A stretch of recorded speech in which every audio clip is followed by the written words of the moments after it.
Ladies and gentlemen, welcome back to another video with Swagos.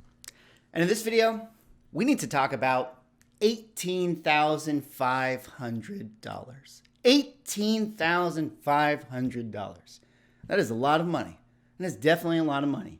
If I had $18,500, imagine the things I could do. Well, I could remodel my kitchen and my bathroom. I could buy a Hyundai, Elantra.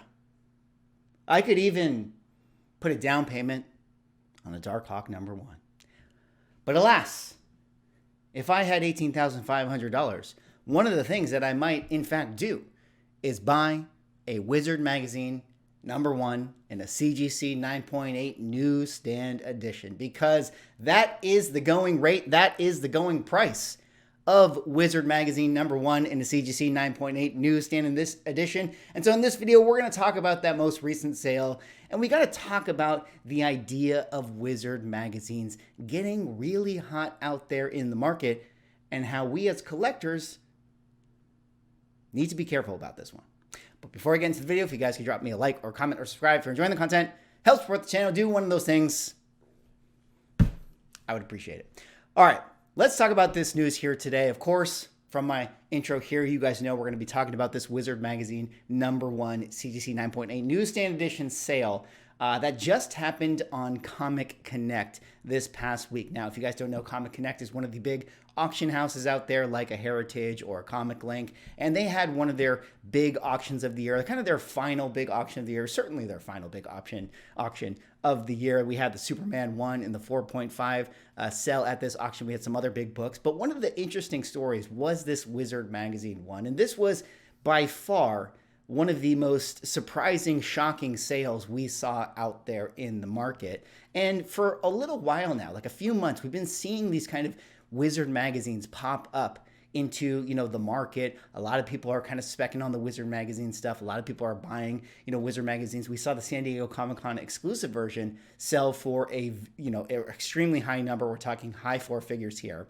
And so I kind of wanted to go over this news, show you guys this, and talk about Wizard magazine in general. Because while I definitely think Wizard magazines are cool and I have a ton of nostalgia for them, I do feel like we have to be really careful as comic book collectors, because after a sale like this, this can have a lot of a PR effect onto the comic book market. Usually when you have these big, stickers go up for sale, all of a sudden, all of these speculators start thinking about, okay, Wizard magazine, this is the next new thing. What other Wizard magazines are hot out there in the market? Maybe I can find a newsstand edition. Maybe I should go buy up the newsstand edition that's on eBay right now, FOMO buy this stuff. But, one of the things that we have to really, really establish is that this is all new ground. This is all new territory. And especially given the current economic climate we are in, now is not the time to be cute. I feel like, everybody out there knows that the prices are adjusting. Everybody out there sees those Silver Age books, those Bronze Age keys, and thinks to themselves, I'm going to continue to wait.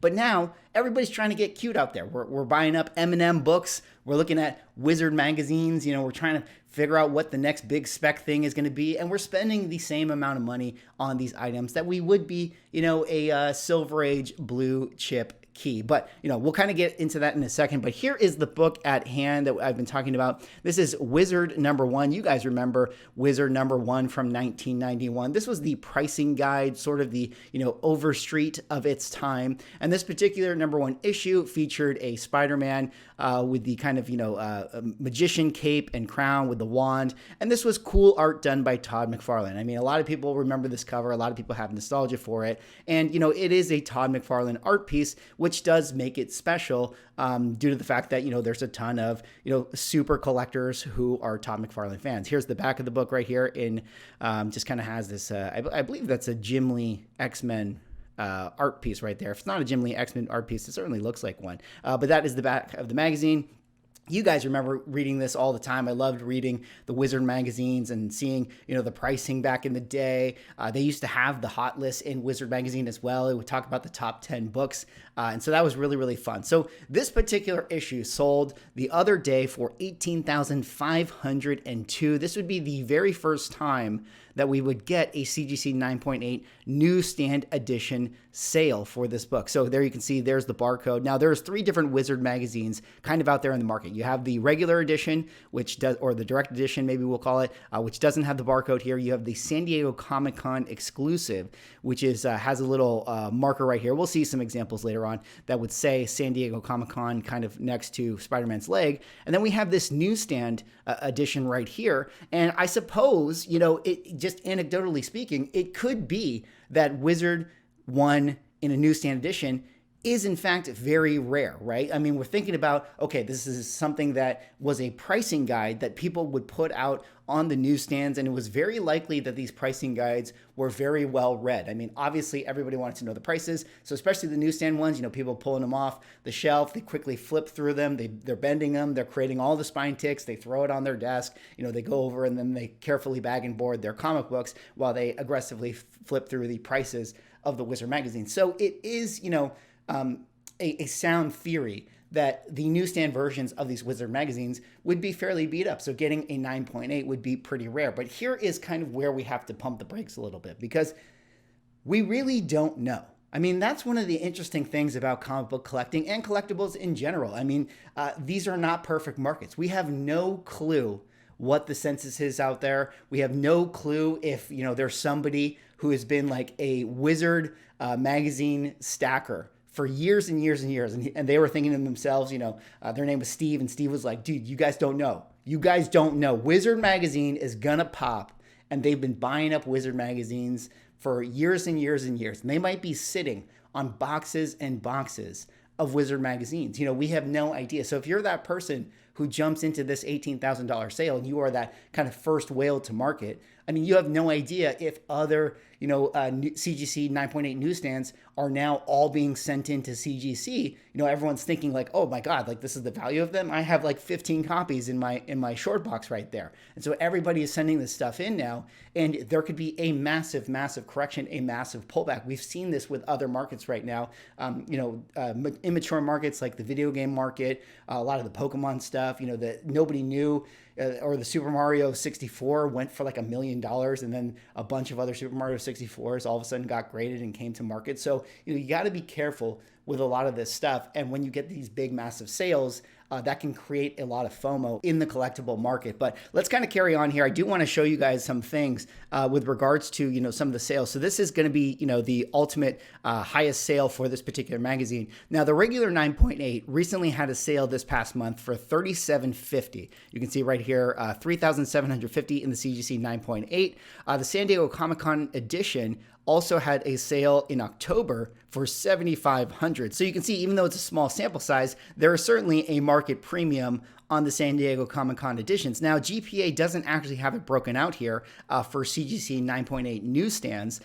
This in effect could be the first newsstand copy sold. But what we do see is that in the 9.4 grade, they do have the newsstand edition, and that sold earlier this year in February for $1,100. Now, to put it in perspective, the regular edition at the 9.4 grade also sold this past October for $845. So it's about a 20% markup on the newsstand edition versus the direct one. So when we go to the 9.8, yes, it's kind of compounded in terms of its rarity and its scarcity when we get to 9.8 and what that does for the newsstand. But to pay essentially $18,500, which is a 4x or 5x premium on the 3750 sale, seems like, really, really jumping the gun. That seems like way overzealous for me, especially when I pull up the census here and I look, and we don't really know what the actual census is for this thing. And, it's really unclear. So much so that I actually kind of want to point out to you guys the difference in the 9.8s for the directs versus the San Diego Comic-Con edition one. So this is the CGC census right here for Wizard number 1.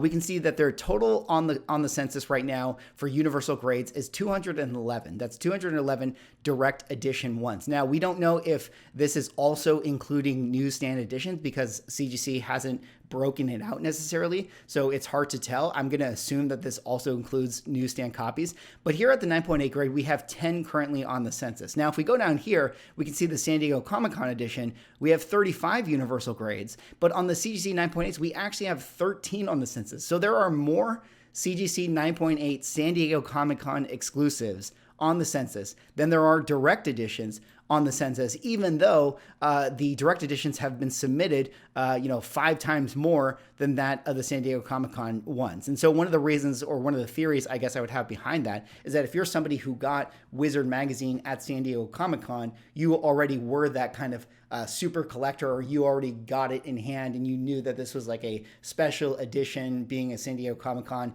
from back in 1991. So you might have, gotten your book and then immediately put it in whatever, a bag, or immediately protected it. Whereas the people who were buying them in the comic book stores, they were looking to literally use it as a pricing guide. So that could be one of the, ironic reasons of, even though there's a lot less San Diego Comic-Con books out there, those people took better care of them. And so therefore, they're actually not more rare than that of the direct edition counterparts, even though people are paying the premium on them thinking that they are rare. And so this kind of goes into the whole idea of this is where the speculation comes in, why people are thinking that the newsstands demand this kind of crazy premium, because, certainly the people who bought them off the newsstand really did not take care of them. But again, there's no way for us to know. There's really no way for us to know. And I would bet that after this sale, we are going to get an influx of inventory being sent into CGC. And we can already tell that that's going to be the case, because if I go over to eBay, coming off of the heels of this particular sale, we can see an influx of inventory and an influx of interest being put out here onto market. And so actually, if I go into Wizard Magazine #1 sold listings, there actually were a few newsstands that did go by. Now, this particular one was advertised as a VF copy. We see it sell for $565. This was definitely after the sale. So, pretty high price still to pay for the Wizard Magazine as a raw. We see another one here sell in the newsstand edition for $255, 13 bids. They advertise this as high grade. Even to just see these two sales come just days after the Comic Connect one just goes to show you that there are people out there that have this inventory in their collections. They are ready to sell this stuff. And if I go onto eBay right now and look at the current active listings, certainly it does feel anecdotally true that there are more direct editions than there are newsstands. But you can find the newsstand. Like here's a listing right here for $590. If I keep going through, I believe I saw another newsstand. Yeah, there's another one right here for $895. And I think I saw one more down here. Third one right here, it was in this lot of 3. You can see that that's actually a newsstand in the thumbnail as well. So you can see that they definitely exist out there. It's not necessarily impossible to find them. Granted, those are being advertised as VF copies, so they don't have the same premium in that 9.8 newsstand edition. But again, the point remains that, we don't know what's going on out there in the market. Wizard Magazine I see right now is definitely really starting to get hot. I'm feeling it in the market. I'm feeling the FOMO. I'm feeling, a lot of collectors trying to be cute out there and trying to jump onto this, train and maybe get these quick flips and do the whole thing. And that, what? It's America. It's capitalism. You're certainly willing to try to make those gains, but I'm just kind of coming at it from a position of what we have seen with FOMO in the past. Just because it seems to be rare right now doesn't mean that it's actually rare. Just because the census has a low population count on it doesn't mean that there won't be 2x inventory 6 months from now when everybody is doing their submissions coming off of the heels of this particular sale. So you just got to be careful out there. If you're somebody who likes Wizard Magazine, I totally understand it. There's a ton of really awesome Wizard Magazine covers, but I would be very skeptical of other Wizard Magazines truly blowing up out there in the market. I do think that there are a few that I find interesting, and I do think, maybe just for the sake of this video, it is worth talking about them. There's definitely a lot of nostalgia covers. Look at this stuff. Wizard 2, 3, 4, 5. This gives me the member berries super hard. If you're somebody who's just a fan of this stuff, I think it is really cool to have them in slabs. This Hulk one is great. This Venom one is definitely one of my all-time favorites. Do you guys remember that? Just him being on the American flag right there with his claws kind of digging into it. That is so badass. These are awesome covers, but one of the problems with them, and one of the reasons I don't necessarily know if they're ever really going to catch on in any sort of significant way, like #1 is that, these are done by artists who don't have the same kind of following that Todd McFarlane does. There are a few notable artists, like Wizard 8 right here was done by Will Portasio, so if you're a fan of him, it makes sense to grab Wizard #8. And there is books like this, Wizard #11, this is the Spawn cover that is actually done by Todd Todd McFarlane. So it makes sense to me that this particular book might be of interest. And then there are some other books here, just from, nostalgia factors that are very, very cool. And then there's some other ones like this one right here, Wizard number 42. This right here, this cover was done by Alex Ross. It's one of his first covers from back in the day, certainly his first Wizard magazine cover. So it's books like this that like maybe you can kind of, spec on them in some kind of way or get, some kind of interesting return, or they might get hot out there in the market because they do have some of that, collectability, being that they were done by very notable artists. But again, we have no idea what the census is for some of these books. We have no idea what the pop count is. It's such an immature market. So I would just say be very careful out there if you are looking to hop on the Wizard train. Anyways, that's all for this video. That was me going over the big sale for Wizard Magazine #1 in the CGC 9.8 White Page Newsstand edition. What do you guys think about that sale? What do you guys think about that price tag? Do you think Wizard Magazine is worth collecting? Do you think that that will always be a desired collectible in the market? Drop me a like, comment, subscribe if you're enjoying the content, and I'll see you in the next video.